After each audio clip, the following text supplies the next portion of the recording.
लातूर जिल्ह्यात घडणाऱ्या दुचाकी चोरीच्या घटनांना आळा घालण्यासाठी पोलीस अधीक्षक श्री अमोल तांबे यांच्या मार्गदर्शनाखाली स्थानिक गुन्हे शाखेने वाहन चोरी करणाऱ्या गुन्हेगारांविरुद्ध विशेष मोहीम हाती घेतली आहे। या मोहिमेदरम्यान स्थानिक गुन्हे शाखेच्या 2 स्वतंत्र पथकांनी केलेल्या कारवाईत 2 सराईत वाहन चोरांना अटक करून त्यांच्या ताब्यातून 8 चोरीच्या दुचाकी जप्त केल्या। एकूण 2,35,000 किमतीचा मुद्देमाल हस्तगत करण्यात आला। या कारवाईमुळे लातूर जिल्ह्यासह पुणे जिल्ह्यातील एकूण 8 मोटारसायकल चोरीचे गुन्हे उघडकीस आले आहेत।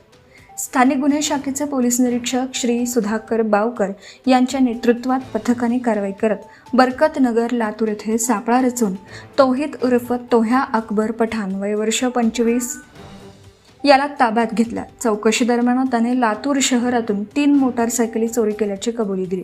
त्याच्याकडून 1,15,000 किमतीच्या 3 मोटारसायकली जप्त करण्यात आल्या।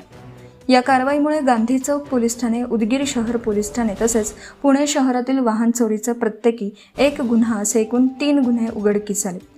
त्यानंतर त्याच दिवशी स्थानिक गुन्हे शाखेचे दुसरे पथक मोटारसायकल चोरीच्या गुन्ह्यांचा समांतर तपास करत असताना मळवटी रोड लातूर येथे छापा टाकण्यात आला।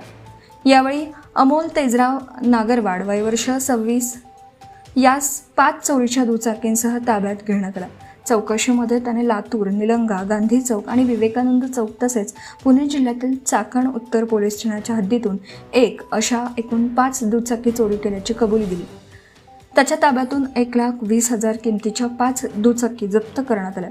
या कारवाईमुळे विवेकानंद चौक, गांधी चौक, निलंगा तसेच चाकण पुणे पोलीस ठाण्यातील वाहन चोरीचे गुन्हे उघडकीस आले आहेत। या दोन्ही कारवायांमध्ये मिळून 2 आरोपींना अटक, 8 चोरीच्या दुचाकी जप्त आणि 2,35,000 किमतीचा मुद्देमाल हस्तगत करण्यात आला।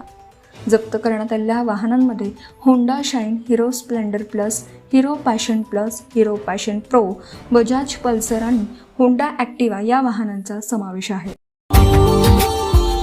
Subscribe now and press the bell icon. Never miss an update.